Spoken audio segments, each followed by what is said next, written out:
Desde hace más de 2000 años, la cordillera cantábrica ha sido un lugar de asentamientos humanos.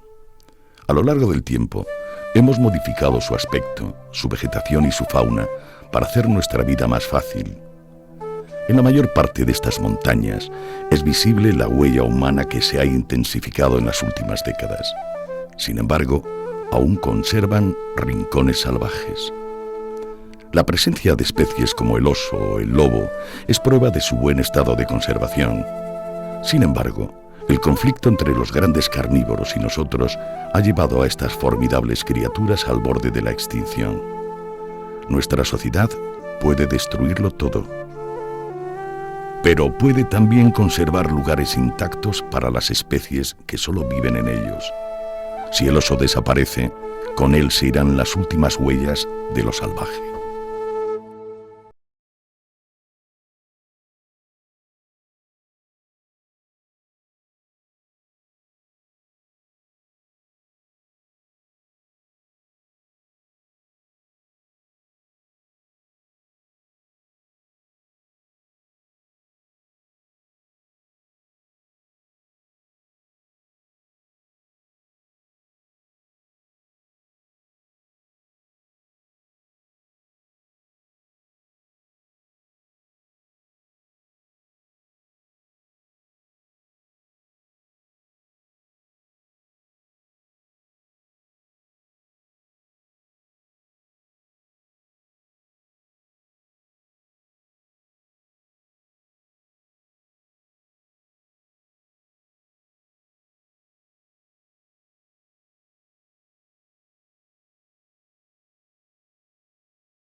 Aisladas como hay ahora, y de hecho los osos en el sur de Europa, en el centro de Europa, han quedado recluidos a las zonas más naturales o más salvajes, que en nuestras latitudes son las montañas. Tienen una particular relevancia de conservación, en particular tres poblaciones que son la cantábrica, la población de los Pirineos y otra población del centro-sur de Italia, que es la población de Abruzzo. Estas poblaciones no reciben ningún flujo de individuos desde el exterior y entonces solo se regulan por su dinámica interna, y esto es lo que hace que estas poblaciones tengan una importancia extrema desde el punto de vista tanto de la conservación como del manejo. Actualmente, los censos de osas con crías en la cordillera cantábrica sugieren una recuperación de la población, que en los años 80 estuvo al borde de la extinción. Probablemente ahora estemos por encima de los 250 ejemplares. El censo de osas con crías de 2016 nos aportó unos buenos datos, un mínimo de 40 osas con pequeñitos.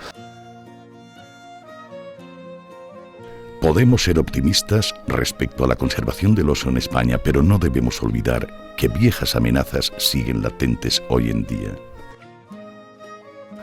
El mundo rural lo que ha hecho en el pasado ha sido dedicarse a sobrevivir, a extraer recursos naturales, pero nunca, ni consciente ni deliberadamente, a conservar.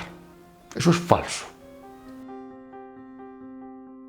Yo cuando era guaje el oso aquí en el Altosil, pues el oso se tenía como una alimaña de muy mal concepto.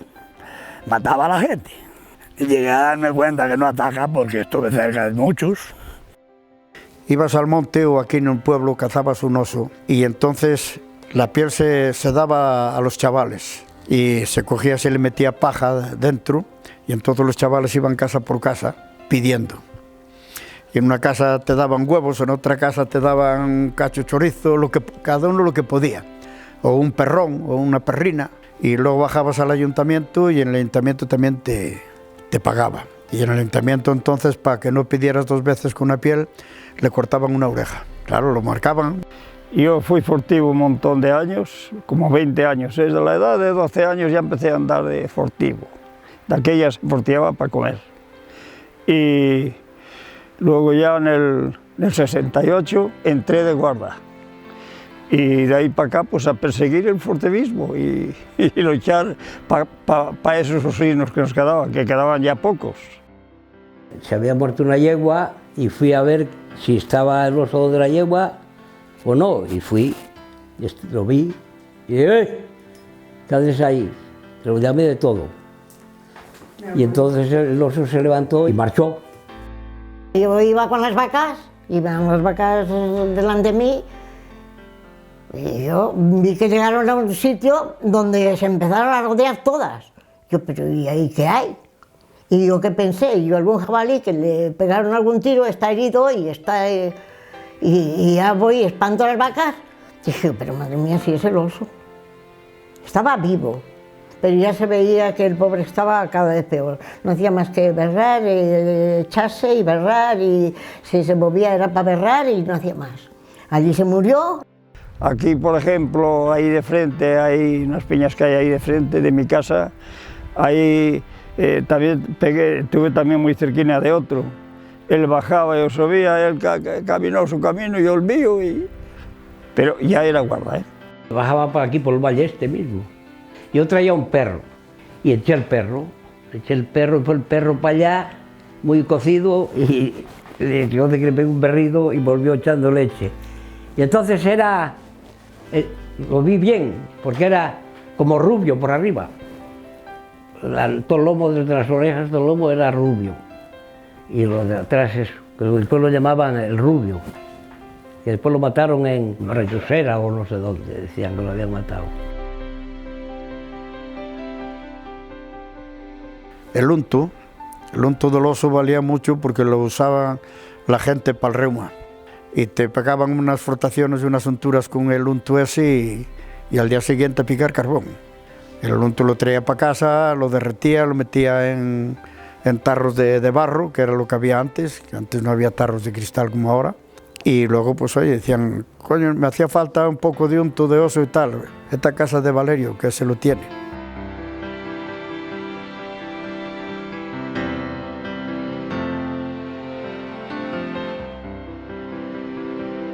Por los años 60, todavía el desafío aparentemente de la sociedad europea era terminar con los osos, como se había hecho en los países civilizados. Entonces, cazar los últimos osos era mérito y probablemente iban Franco o las autoridades a intentarlo. Vino Franco a cazar, pero no salió el oso.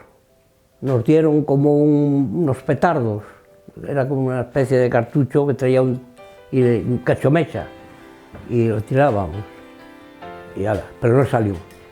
Y no lo cazó. Daba la impresión de que en Europa occidental no estábamos dejando sitio para estos grandes animales salvajes. En los últimos 50 años, la percepción social hacia el oso ha cambiado. Del miedo, que condujo a su casi total exterminio, hemos pasado al respeto y a la admiración. Pero aún tenemos mucho que aprender.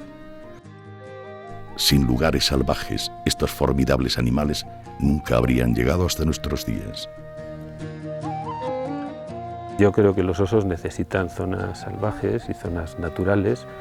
Pueden vivir en zonas con un cierto grado de humanización, pero no pueden vivir en zonas muy humanizadas. De hecho, los osos podrían vivir en las zonas llanas del norte de España o incluso en la rasa costera asturiana, que es muy rica, pero no pueden vivir ahí porque nosotros hemos ocupado todo ese terreno.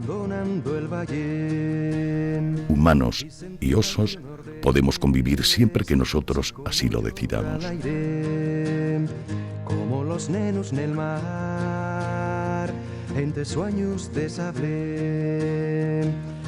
So we still have to learn a lot, and we can actually learn a lot from bears themselves by watching them, watching their behavior, watching them interact with us humans, how tolerant they are, how in many places in Europe, for example, they, for example, turned from a diurnal animal to a nocturnal animal in order to avoid conflict with us people. A pesar de ser la misma especie, los osos pardos rusos o norteamericanos se comportan muy diferentemente a los cantábricos. En Iberia, tras miles de años de coevolución, los osos han modificado su comportamiento para adaptarse a los humanos. Se han ganado el derecho a seguir viviendo entre nosotros. Humanos y osos podemos compartir el territorio. Los osos adultos tienden desde luego a utilizar las zonas más alejadas de los pueblos, más alejadas de las carreteras, de las estaciones de esquí. Y lo que queda a los osos más jóvenes son las zonas peores, digamos, menos seguras, que básicamente son peores zonas, cerca de gente.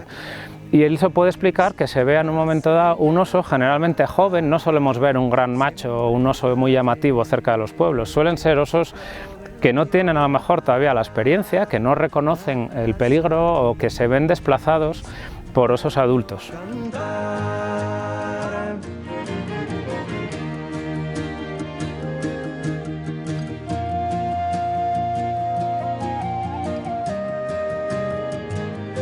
El comportamiento de los osos cantábricos ha ido modificándose tras miles de años conviviendo con los seres humanos de estas montañas. Los pocos osos que quedaban en la cordillera cantábrica eran los osos que eran más recelosos, más espabilados, sabía cómo coexistir con la actividad humana, con la agricultura, con la ganadería y hasta el furtivismo. Y regresando aquí a Norteamérica, me chocó mucho, comparado con Europa, que estaba todo alterado, que casi no hay bosque, pero hay todavía osos, pero aquí ves y que hay bosques, el valle está lleno de bosques, parece un hábitat increíble para los osos. Y pensé que ¿qué es la diferencia? Y la diferencia que yo pienso es la coexistencia, la coevolución de los humanos en Europa con los osos, mientras aquí en este valle, pues hace poco más que 100 años que llegaba el primer europeo en este valle. Y hay tan pocas generaciones de los osos grizzlies aquí que no pueden adaptar a esa presión humana, mientras en Europa pues es una coevolución mucho más lenta, mucho más natural, mucho más orgánico. Necesitamos comprender cómo viven estos osos en el paisaje humanizado de la cordillera para así poder protegerlos de una manera eficaz. Para esto, la ciencia y su divulgación en la sociedad son imprescindibles. O de los aspectos más importantes, sin duda, es comprender cómo los individuos se desplazan en el territorio, cuáles son los ritmos de actividades que utilizan esos individuos. En 1986 fue radiomarcado el primer oso pardo cantábrico. El objetivo del estudio era profundizar en la biología de esta excepcional población de osos pardos. El proyecto del oso pardo en la cordillera cantábrica empezó en el año 85. Poca información que había en el sur de Europa entonces sobre la ecología, comportamiento, selección de hábitat, áreas de campeo, toda la información necesaria para la conservación. Y sobre todo me interesé en la situación en la cordillera cantábrica. Entonces decidí hacer un proyecto en la Universidad de León. Queríamos estudiar los osos en el mejor lugar de la cordillera, que es Asturias. Y había problemas políticos. Pues al final pues, no tuvimos otro remedio de estudiar los osos en el núcleo oriental, Palencia, León y parte de Cantabria.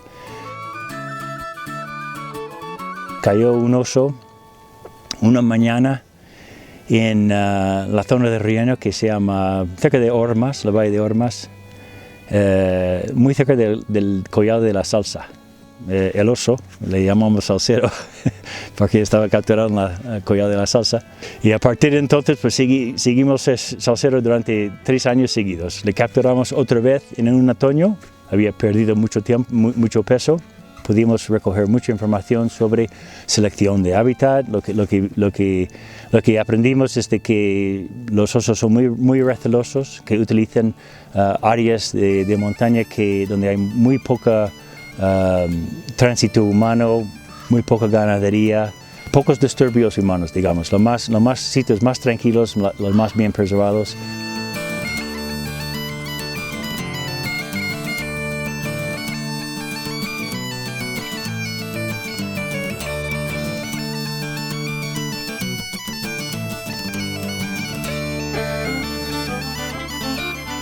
La investigación científica debe continuar y ser la base de las futuras medidas de gestión y conservación. Gracias a la ciencia, vamos descubriendo secretos de la vertiginosa vida de los osos. Entonces creo que ha llegado el momento para empezar un trabajo de radioseguimiento de esta especie, es decir, trampeo y radiomarcaje. El radiomarcaje es una herramienta pues, muy útil para estudiar la mortalidad, tanto las tasas de mortalidad como las causas.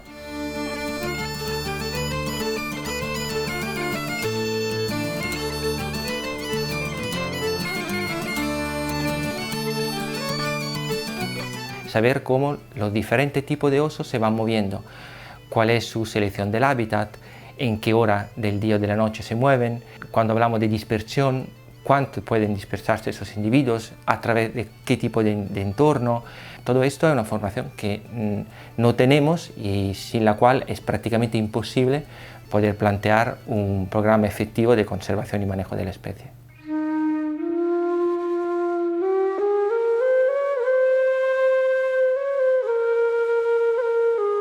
Un interesante aspecto de poblaciones pequeñas de osos, como la cantábrica, es la búsqueda de pareja.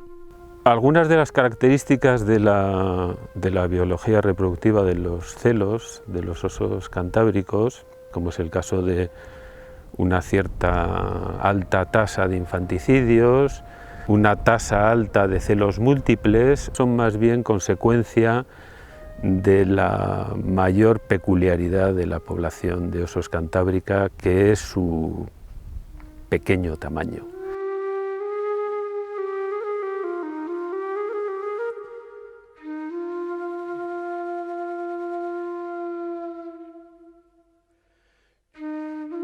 El infanticidio de tipo sexual es una estrategia evolutiva, reproductiva, está presente en muchas especies, incluso ha estado presente o está presente en la especie humana en tiempos anteriores, en sociedades más primitivas, y es una estrategia que utilizan los machos para tratar de rentabilizar su eficacia reproductiva, matando a las crías de una hembra de la que saben que esas crías no son ellos los padres, ¿no? Nos cuesta a veces entenderlo.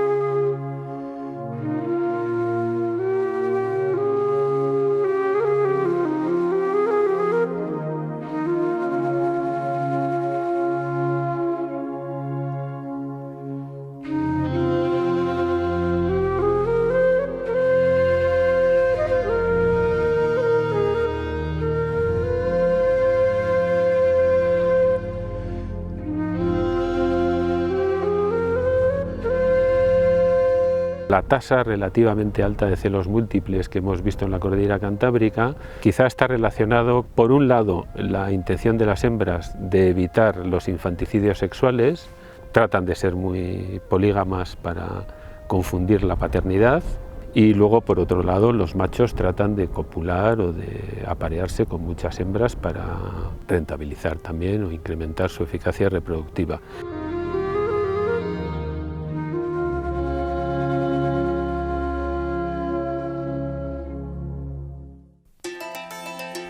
Hasta los años 70, el oso era únicamente un objetivo a eliminar, pero todo cambia y actualmente su protección es el objetivo de la mayor parte de la sociedad. Para hablar de la recuperación del oso y la importancia del oso en Somiedo hay que enlazarlo con la declaración del Parque Natural de Somiedo en el año 1988. El Parque Natural de Somiedo fue el primer parque natural declarado en Asturias. En aquel momento Somiedo reunía muchas condiciones, pero el gran emblema era el oso. El oso en Asturias se decía en los años 80 que no llegaría al año 2000 y la declaración del parque fue una apuesta por la conservación y por el desarrollo socioeconómico del municipio.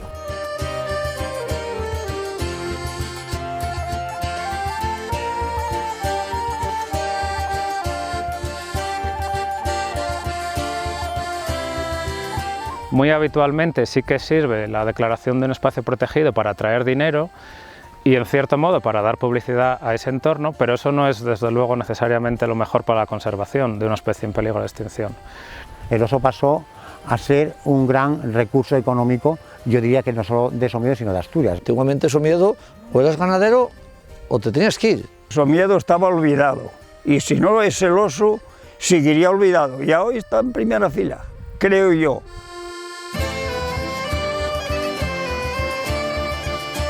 Somos muy permisivos en lo que es la actividad tradicional ganadera y a la vez también queremos potenciar lo que llamamos turismo de naturaleza o turismo muy ligado a la conservación.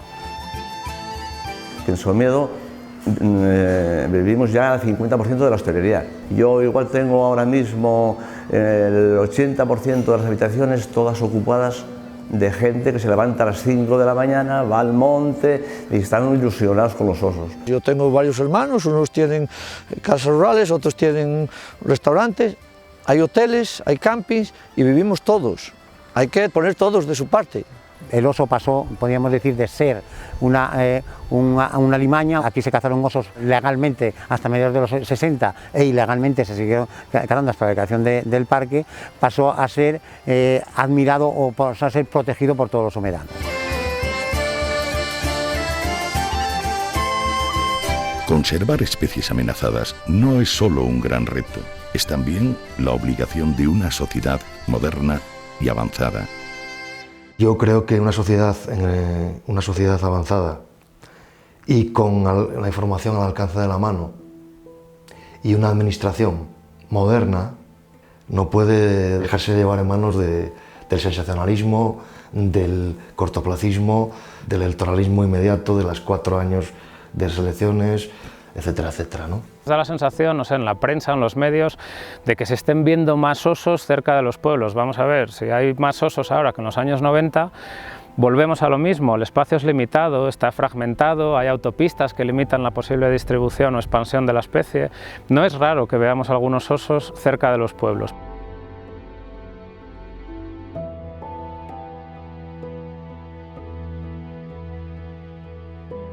So everybody around the world knows the story of Little Red Riding Hood, the girl that gets eaten by the big bad wolf.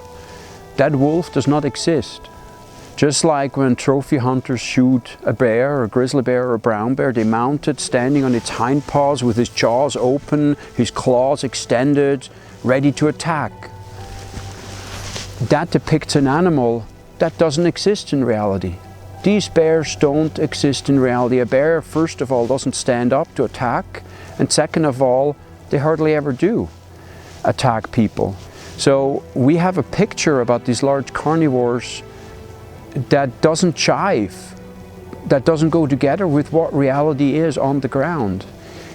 It is to some degree understandable. I think that picture of the big bad wolf and of the dangerous bear started appearing about 12,000 years ago, where we changed from hunter-gatherers to farmers, where we started to have a certain existential fear because we started domesticating sheep and various different vegetables, such as corn, for example, and bears and wolves started keying in on these new food sources that made life a lot easier for them. You can't blame them for it.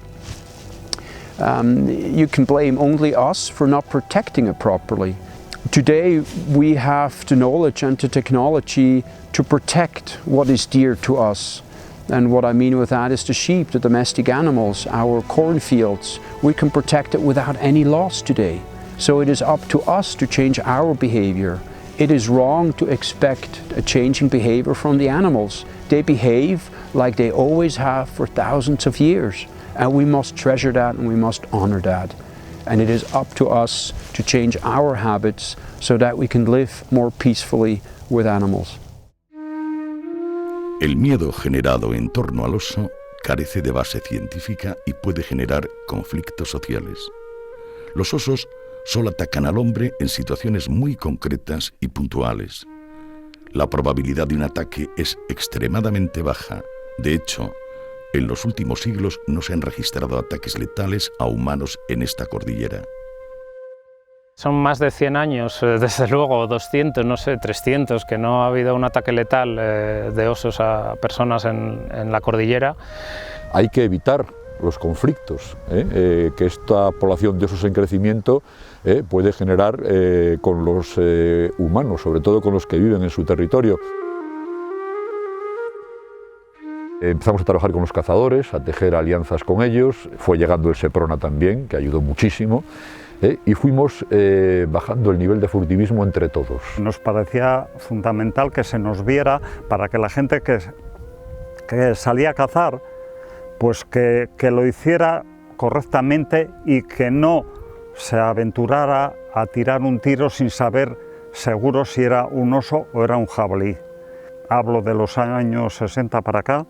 Yo creo que ningún cazador, a sabiendas de que era un oso, le fuera a tirar un tiro, pero sí por error lo podía hacer. En poco tiempo ha habido grandes cambios. Mi opinión es que la situación ha mejorado en algunos aspectos. Surgen dificultades relacionadas con el turismo, relacionadas con el problema de los incendios, con la actividad ganadera, y conciliar todos estos intereses es muy complicado. Parece que el enfoque que está dando ahora mismo la Administración en general está muy vinculado a cuestiones económicas y no estrictamente la conservación.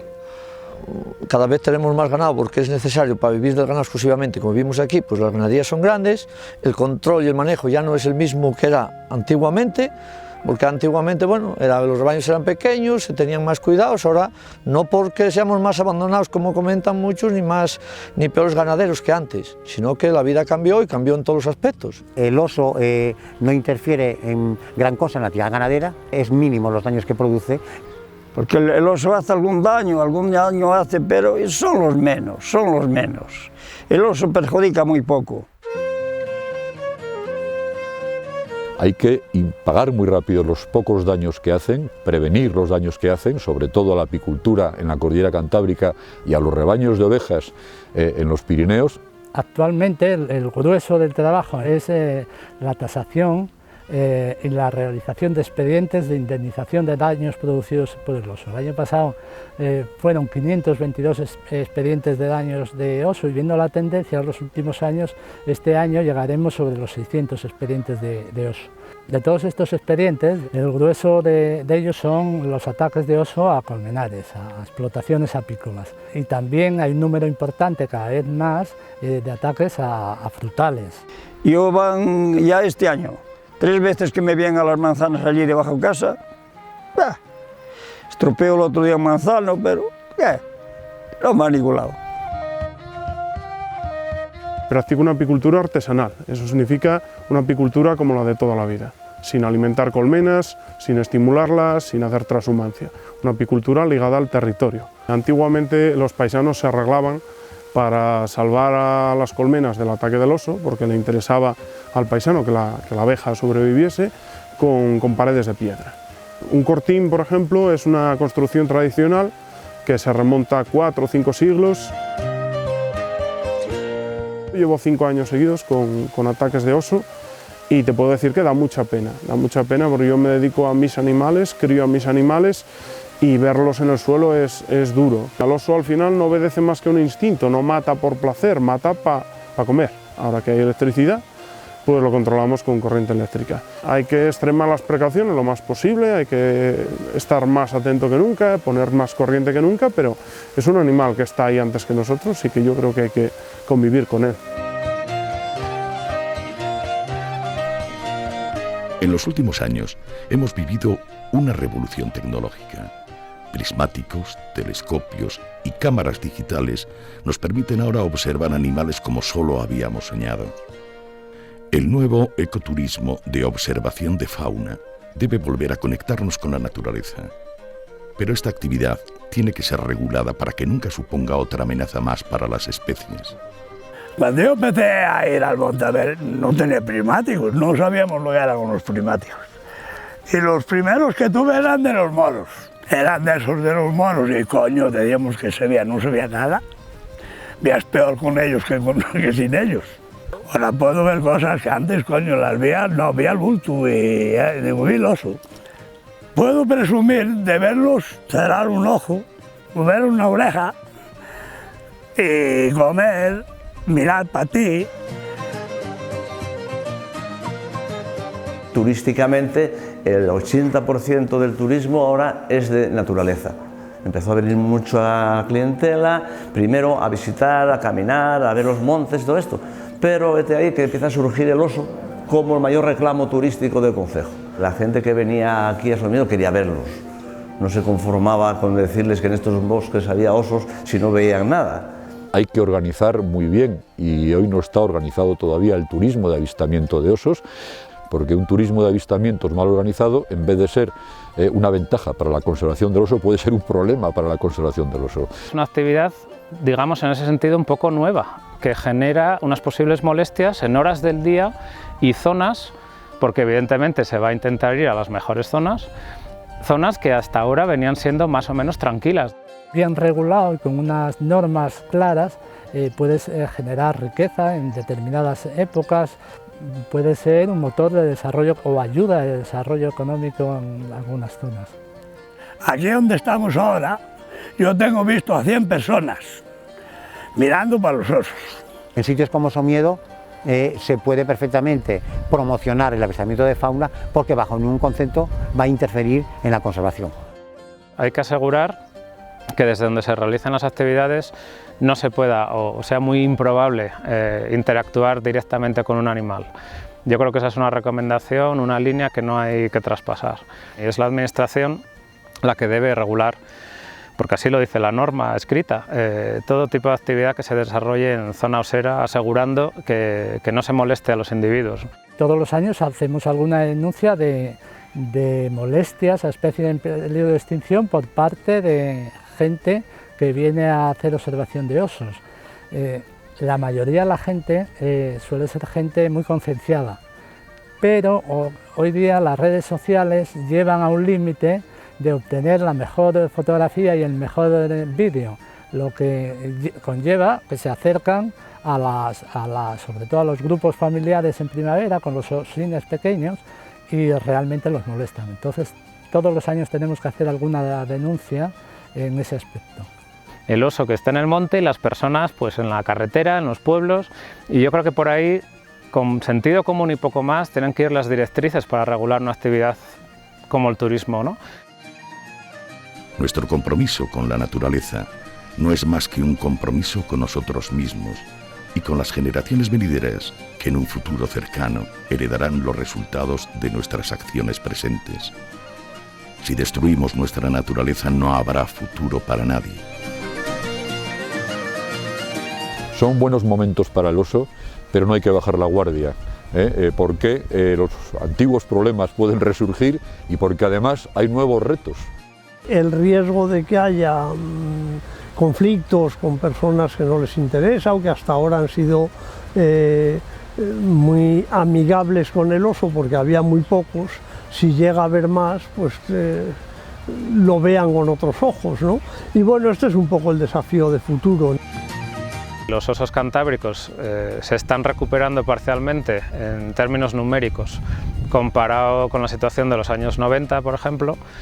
Se puede discutir la tendencia de esa recuperación, porque también es cierto que el esfuerzo de búsqueda de osos y sí, el número de personas que está buscando osos en las montañas es superior en los últimos años y por tanto es más probable ver osos que antes.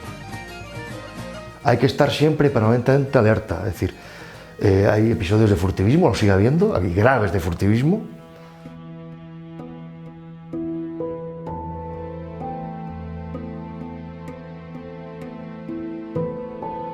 Lo mismo que hemos tenido la población ahora en aumento, que tampoco es garantía el número de osos que tenemos. En un momento lo podemos tener en situación crítica, en poco tiempo. La población sigue estando muy lejos de alcanzar un tamaño mínimo como para considerarla viable a largo plazo, y ese debe ser el objetivo central de cualquier programa de conservación. Y algo que nos gustaría cambiar pero que escapa a nuestro control, que es el cambio del clima, que puede afectar a la alimentación del oso y a la cobertura que el oso precisa, y que esto, ya digo, está menos en nuestras manos locales, es más un problema global. ¿seremos capaces de permitir que los grandes carnívoros sigan viviendo con nosotros? Conservar los grandes carnívoros es un reto muy difícil porque son demasiado parecidos a nosotros. Necesitan comer y eliminamos las presas de las que solían alimentarse, ¿no? Necesitan bosques y talamos el bosque para cultivar. No se puede empezar a conservar cuando la gente todavía confunde las garduñas con las martas y cree que las serpientes hay que matarlas todas porque sí y no sabes cuál es su papel ecológico. Si no se cierra esa brecha, perdemos el tiempo. Ese concepto de desarrollo sostenible tiene que ser siempre producto de un acuerdo y un respeto entre el mundo conservacionista y el mundo también agrario y el mundo de la gestión administrativa. Si los ganaderos y los agricultores no colaboran a que haya osos, se extinguen los osos. Me parece fundamental y esencial que la gestión y conservación de la naturaleza se rija por criterios científicos. Y en este sentido, en el mundo rural todavía hay un abismo, hay un cisma, hay una brecha enorme entre lo que se conoce y lo que sabemos científicamente y el conocimiento que tiene el mundo rural. La sociedad yo creo que tiene un deber que es, y me atrevo a decirlo, que es valorar a la gente que sigue en el territorio apostando por el territorio. Y creo que si vivimos en la era de la información, a día de hoy yo creo que es muy fácil saber qué principios, qué objetivos, qué ideas y quién hay detrás de un tarro de miel, de un queso, de un jamón. Yo creo que debemos cambiar la forma de producir, pero sobre todo de consumir. Y debemos ser muy exigentes. Y no puede ser que sigamos viviendo una doble moral de camiseta de oso, camiseta de lobo, pero luego no me esfuerzo en saber cómo y de qué manera se produce ese queso, esa ternera o lo que sea. Se trata de conciliar los intereses económicos, los intereses del mundo rural con la conservación. Se trata de hacer una ordenación del territorio en el que haya zonas que hoy por hoy tenemos que mantener intactas, no nos quedan zonas intactas. El desafío es difícil desde el punto de vista incluso psicológico para la sociedad humana, porque tiene que partir de una renuncia voluntaria, consciente, a ocupar zonas salvajes.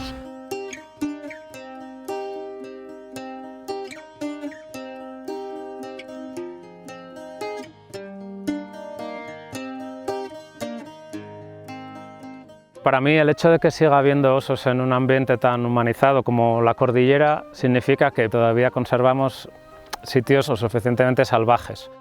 Marca mi territorio, marca mi comarca. Que haya osos significa, me está recordando a mí día a día que todavía vivo en un bosque que merece la pena conservar. Cuando veo un oso siento como que nunca vi ninguno. Me pongo nervioso. Y es que el primer rato me tiemblan las manos. Si los osos se extinguieran en mi valle, pues para mí sería una putada. No me imagino nuestras cordilleras, los Pirineos y la cordillera cantábrica sin osos. Que haya osos significa que tenemos una naturaleza completa, una naturaleza plena.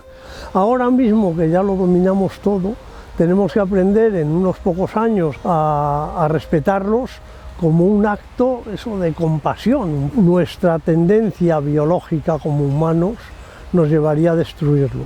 Si no fuéramos conscientes, una especie con el éxito que tenemos nosotros acabaría con el sistema, sin duda ninguna. Se lo comería todo porque tenemos esa capacidad. Decía un ilustre biólogo que las áreas salvajes son un estado de la mente, son casi un estado de ánimo.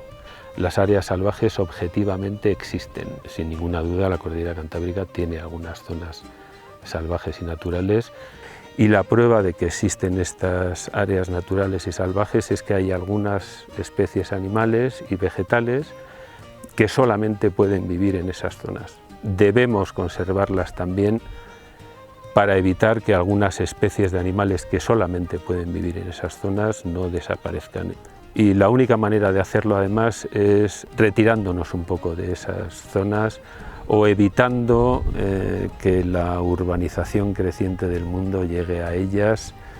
We in the last few decades have unlearned how to live with nature, how to smell nature, how to listen to nature.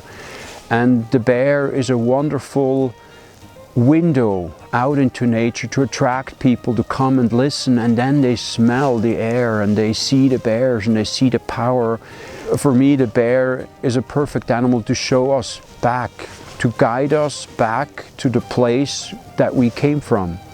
What are we doing wrong on this planet? Why are wilderness areas disappearing? Why are bears disappearing? And we have to pay more attention to the signs that not only bears but all wildlife species are giving off, are showing us on a daily basis. And by listening closer to what these animals are saying and showing us, we can harmonize a lot more, and in the end, it only benefits us as a species.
En casa del rey mi padre, un traidor pidió posada. Mi padre, como es tan dócil, dijo que sí se la daba. De 3 hijas que tenía, le pidió la más galana. Esa no te la doy yo porque no me da la gana, que la quiero meter monja en el convento Santa Clara. A eso de la medianoche se la llevaron de casa, no la sacaron por puertas ni tampoco por ventanas, la sacaron por el balcón a favor de la criada. Anduvieron 7 leguas sin hablar una palabra. De las 7 para las 8 el traidor la preguntaba: ¿cómo se llama la niña? ¿Cómo se llama la blanca? En casa del rey mi padre Santa Elena me llamaba.